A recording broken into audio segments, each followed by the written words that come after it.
Illinois University and studied there. Then I went to grad school.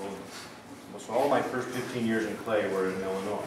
And when I moved out here, it was like, oh, I know this guy. Don Sprague was nationally known. I knew about him in Illinois, even though he was working and living out here in Portland. So he was one of the famous potters that I met when I moved out here. So that's what I was trying to say. Don Sprague studied architecture at Washington State University, and you might see a little bit of that architectural qualities in his work, but really pleased to have him here. He's going to do a 2-hour demo this morning, and we're going to take an hour break, and then we talked him into staying, coming back for another 2 hours aimed at Don's afternoon class. But any and all of you are welcome to come back for that if you have time. So without further ado, Don Sprague. Thank you.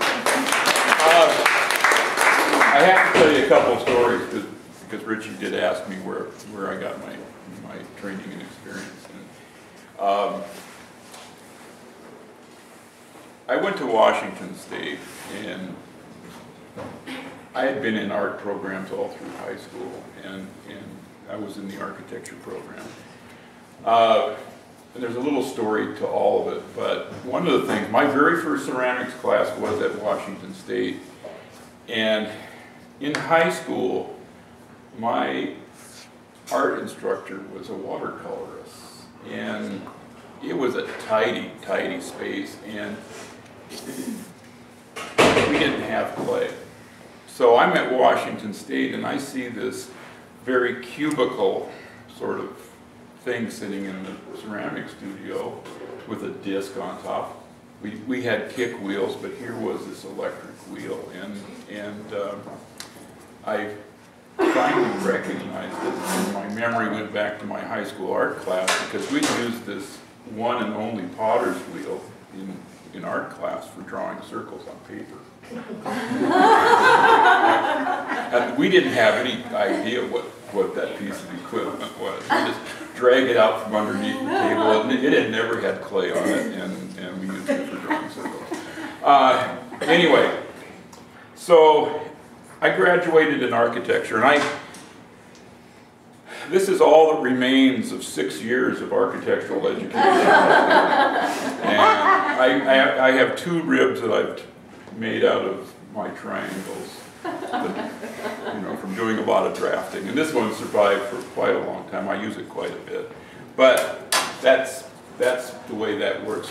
At Washington State at the time, the architecture curriculum was very structured. We had very little time for any sort of elective, and certainly not one that involved a lab, because we had design labs every afternoon, and we had engineering and math classes and science classes in the morning, and that's just the way it was. Architectural history, I had 4 years, or 4 semesters of architectural history. Anyway, the art department wouldn't hire a ceramics instructor, and the architecture department hired this guy named Don Anawalt,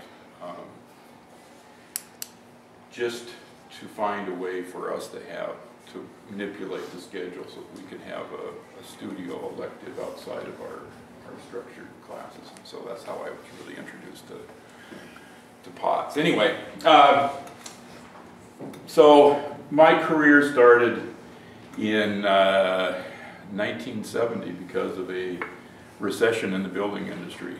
And I was looking for work in Portland, and one of the architects that was interviewing me, and they were just interviewing us out of courtesy, there were no jobs. He directed me to a place called Pacific Stoneware. The building is still out on Columbia Boulevard. It, at the time, was producing what I affectionately refer to as ceramic crap. And I worked as a slip caster, I worked as a glazer, I worked as a kiln fireman, I worked as a shipping clerk. And it was all compressed into about 18 months, and during that period of time I worked in a rental studio situation that was down on 23rd and Thurman, which is now a public library. And it was called the Potter's Workshop. And then I eventually moved up the street on Thurman Street and shared a studio with 2 other people, and very foolishly decided I was really going to do this. And so I've been making pots for a living, if you want to call it that, since 1973. So What was that? I didn't hear that. 1973. I said 60. Anyway. 73, that's when I graduated from high school. That's the timeline. When did you graduate from high school? 73. I'm on Medicare. How's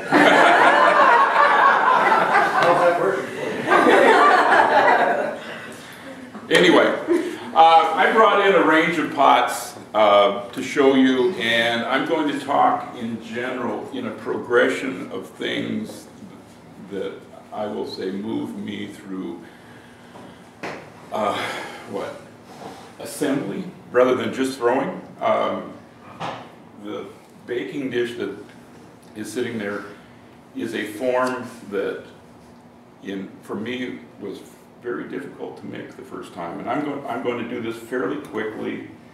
It's just, I'm not going to finish the piece, but my desire to make that oval dish was, it was a struggle. I don't know what it was. I simply couldn't. Now this is going to have to change too.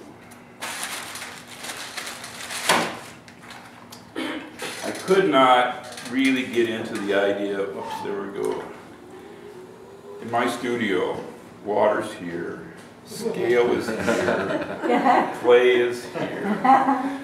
We should find you a lower bucket. It's disorienting. It's going to take me a few minutes to get used to the speed of this wheel.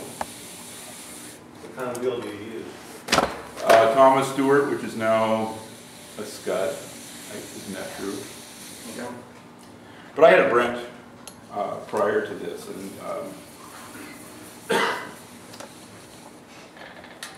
it was a very familiar wheel. This one just has a kind of a funny sort of delayed takeoff and a slow landing, and that's about all I can say about it. I wanted to make an oval castle, and if anybody's looked at these diagrams in the many books that are available, there's one where they cut the slit out of the bottom. You throw this round thing, dog dish, and you cut this slit and you compress it together. And I tried that once, twice maybe, and decided that wasn't working. And so I thought, well, you had to throw it bottomless. And so that was what I was attempting to do. And I would exhaust, myself on this idea and find that, it just wasn't working. So I'm going to make this ring. And I'm going to do this just because this idea reappears later on. So I sat there throwing, failing to accomplish what it was I wanted to accomplish, because I just didn't see how I needed to proceed. And I'll apologize because I'm going to start looking for tools that may not be there.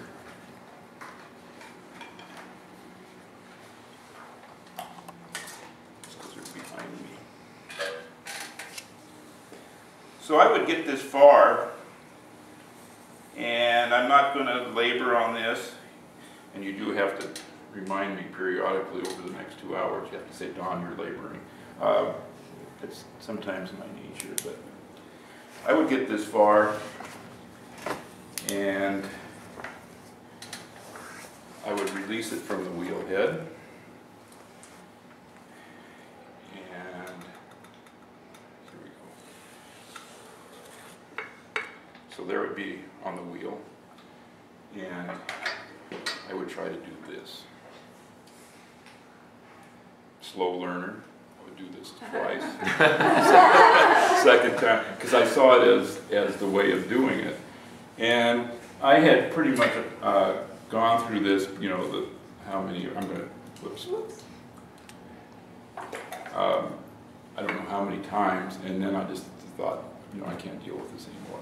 And this already started to do it, so I just decided to give up on the idea, and I grabbed it like this, and I found out that was all I had to do. Okay? And it was that simple thing of not being all wound up and tight about what it was I was trying to do. I'd given up, I'd relaxed, and I found the solution that worked for me. All I did was picked it up, moved it about 1.5 inches, rotated it. And this, it doesn't have to be oval, it can be square, it can be triangular. The process is really relatively simple. And it totally changed things for me. It made me realize I could start making serious alterations in form. So there are some things that I have out here on the table right now, things